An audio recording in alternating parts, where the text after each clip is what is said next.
Pour une meilleure compréhension de cette chronique, je vous invite à regarder la précédente si vous ne l'avez pas vue.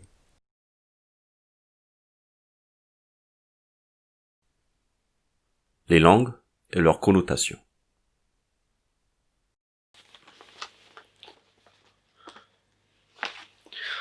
Parlons des connotations.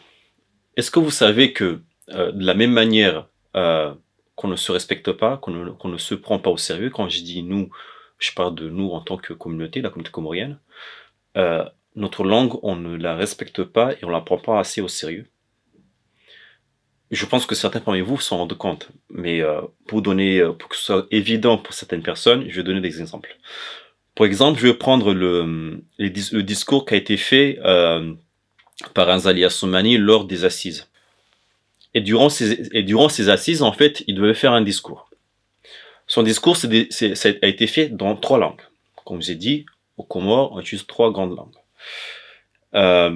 Et pour situer le contexte, après, je pense que c'était 40 ans d'indépendance, il y a des assises qui ont été organisées, donc c'est une réunion nationale qui avait pour but de faire le bilan sur ce qu'on a fait depuis l'indépendance jusqu'à aujourd'hui, qui s'est d'ailleurs mal passé. Et à la fin, il fallait faire le bilan, donc conclure et faire un discours officiel devant toute une assemblée. Et donc le discours a été fait au niveau du stade des Comores, il me semble. Je dis il me semble parce que j'y étais pas. Je vous parle de choses que j'ai vues à travers des vidéos qui se trouvent sur internet. Donc, dans ce discours-là, 3 langues ont été utilisées. Dans un premier temps, il a utilisé l'arabe. Donc l'arabe à travers un surat Walluha. Ensuite, il a fait un discours en français et enfin un discours en comorien. Ça, c'est sur la surface. Maintenant, quand on voit le détail, le choix, l'arabe a été respecté. En fait, on a utilisé un surat qui est Surat Walluha, dans lequel, pour parler brièvement de surat, c'est un surat dans lequel Dieu disait au prophète que, le rassurant en lui disant, rassure-toi, les choses iront mieux plus tard. Bismillahirrahmanirrahim. Walluha wal-layli idha saja ma wadda'aka rabbuka wa ma qala. Dans le contexte du discours, on peut comprendre que c'était utilisé dans le sens où c'est pour dire, Comoriens, on a fait le bilan, calmez-vous, restez sereins, le meilleur reste à venir. Donc, je pense que c'est pour ça que ce discours a été choisi. Donc, on voit très bien que le discours a été choisi par rapport au contexte, par rapport à la situation. Ensuite, vient dans un second temps un discours fait en français. Là, le président a un papier, il lit, donc ça veut dire que c'est un discours qui a été fait, qui a été posé. Ils ont mis du temps pour choisir les mots, pour s'adresser au public. J'exprime à nouveau la gratitude du peuple et du gouvernement comorien aux partenaires bilatéraux et multilatéraux qui ont renforcé par leur présence hier et aujourd'hui et par leur discours la crédibilité des assises nationales.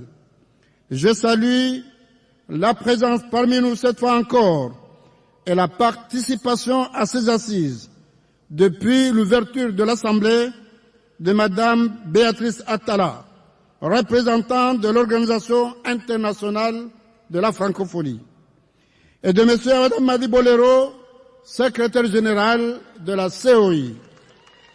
Je souhaite la bienvenue à cette cérémonie du docteur Philippe Douste-Blazy, secrétaire général adjoint de l'ONU et conseiller spécial du secrétaire général des Nations Unies, chargé des sources novatrices, de financement et du développement, et actuellement mon conseiller personnel. Un public est composé d'invités, donc des personnes qui viennent de l'étranger, de Comoriens, d'invités de Comoriens. Donc, je comprends que le discours en français a été fait plus c'est pour permettre aux personnes qui sont là dans l'audimat de pouvoir comprendre les conclusions des assises. Mais quand c'est parti au niveau du comorien, c'était tout autre chose. Watukufu, assalamu alaikum wa rahmatullahi wa barakatuh. Fikiri zanongoza bapia Kashkomori Sidna Al-Qadhi Hamza Bahar Sagaf hawa kaurongo wa hezo lugazon tipiya leo. C'est-à-dire, d'une part, dans le français et l'arabe, on avait un discours qui a été travaillé, bien choisi, mais une fois on est passé au niveau du comorien, c'est devenu n'importe quoi. C'était du freestyle. Zéro papier. Le monsieur a commencé à parler de choses. En plus de ça, quand on regarde très bien le discours, il n'y a aucune relation entre les mots utilisés et les situations évoquées. Là, en français, c'était posé, oui, bonjour messieurs, etc. On a fait le bilan, je vous remercie, voici les conclusions, etc. Mais en comorien, c'était du n'importe quoi. Là, ça parlait de les gens sur les réseaux sociaux, ça parlait de cabris, de moutons, de chats, des choses qui n'ont vraiment rien à voir avec le français. Et derrière, en fait, c'est un peu comme si c'était pour amuser la galerie, quand on regarde bien les choses. Et derrière, t'as les gens, ouais, Mbunda, ouais, oui, etc. Donc en gros, derrière, le public qui encourage. Nishukurie wanama wabakwa tuja wakansi yo shughuli hao kwa tina saha wafanye waminye harumakasu fi jihadi na fakri na kikigwa jajwa banafasi. Monsieur Ali Bazi Salim, que Dieu lui accorde un bon rétablissement, et les patriotes de notre pays, cette belle idée est pour nous avoir permis d'organiser un rendez-vous historique et de le mener à bon terme.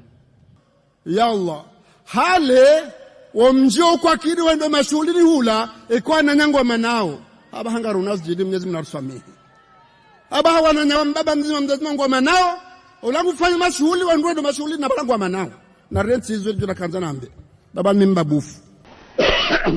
Pour y réussir, nous devons créer les conditions du développement économique et social de notre pays et j'estime qu'en cela, les assises nationales ont fait œuvre utile en traçant la voie, en indiquant les pistes à suivre. Ya baba kwezi watukufu tarjumbulia rais wa daula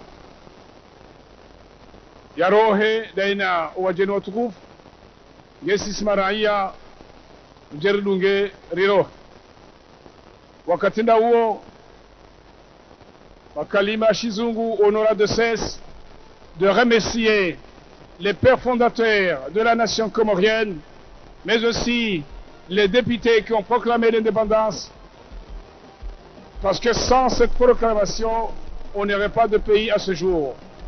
Et ainsi, vous, invités de marque, chers amis de la communauté internationale, nous vous remercions et nous vous souhaitons bon retour dans vos différents pays, Inch'Allah. Quand on regarde très bien, en fait, réellement, c'est un manque de respect. Un manque de respect pour notre langue, un manque de respect pour les personnes qui sont là, parce que ça veut dire, en fait, pour les étrangers qui sont là, je prends le temps de prendre un discours, de lire et de savoir ce que je dis. Mais par contre, quand il s'agit de m'adresser à mes compatriotes, là, par contre, ils valent pas le coup pour que je prépare un discours, sauf qu'en Chikomori pour le lire, en fait. Et c'est ce qui fait qu'en fait, entre la version comorienne et la version française, en fait, c'est sans queue ni tête. C'est pas la même qualité de discours. Et là, je prends l'exemple de Azali Assoumani, mais c'est valable aussi pour ses opposants. Il n'y a pas plus tard que cette année, j'étais parti pour relever un discours d'un de ses opposants, parce que c'est très bien qu'il y a l'ambiance est assez particulière comment ces temps-ci. Donc, le monsieur avait un papier, il a fait son discours en français. Donc, son discours était bien structuré, il parlait, il utilisait la langue française. Mais une fois que c'était parti pour le comorien, il a jeté le papier, il a copié le papier comme ça, il l'a mis dans la poche, il a commencé à salam alaikum, il a dit pareil, il a dit des choses qui avaient sans queue ni tête, qui avaient aucun lien. Nous ne respectons pas notre langue. Comme vous voyez très bien, là, quand pour venir vous parler, j'ai préparé tout un papier, tout un discours, en fait. Là, j'en ai pour 7 pages. C'est pas 7 mots, 7 pages de discours, c'est 7 pages de notes. Ça veut dire que je vous respecte. Je vous fais pas perdre votre temps, en fait. Donc, le fait de préparer un texte, le lire ou bien ne pas lire, mais rien que le fait d'avoir un texte, ça montre qu'en fait, tu as préparé, tu as pris le temps et tu viens t'adresser aux gens. Donc, tu donnes l'importance aux personnes. Le fait de venir sans rien, ça veut tout simplement dire, en fait, bon, je viens là, de toute façon, vous allez comprendre, non? Pour des choses banales, ça peut se faire, mais pour des discours officiels, non. Vous allez peut-être me dire, oui, c'est parce que, oui, c'est le Comorien, c'est entre nous, on n'a pas besoin parce que c'est une langue qu'on maîtrise, mais non. Même les Français, quand ils font des discours officiels, c'est leur langue, hein, ils maîtrisent leur langue. Mais quand même, tu ne verras jamais Emmanuel Macron se présenter les mains vides sur son pupitre et parler. Pour des discours officiels. Il y aura toujours un bout de papier devant son audimat quand il reçoit des présidents pour parler. Bienvenue dans cette édition spéciale. On va tout de suite écouter le chef de l'État qui présente son texte sur les séparatismes dans les Yvelines. On l'écoute. Poser des actes et avoir un échange sur un sujet aussi important pour notre République dans votre ville, dans votre département, n'est pas un hasard.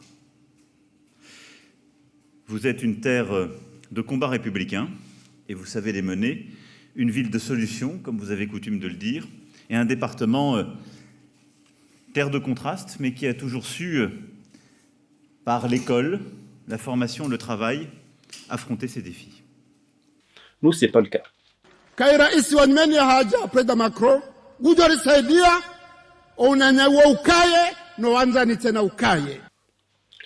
c'est l'exemple d'un fait politique. Mais quand on regarde très bien, c'est valable aussi pour les faits apolitiques. Je prends exemple tout simple, les mariages. C'est le plus parlant. Quand on regarde très bien, on fait dans le mariage, il y a la lecture du Coran, donc c'est de l'arabe. Donc on met en valeur la langue arabe à travers le Coran.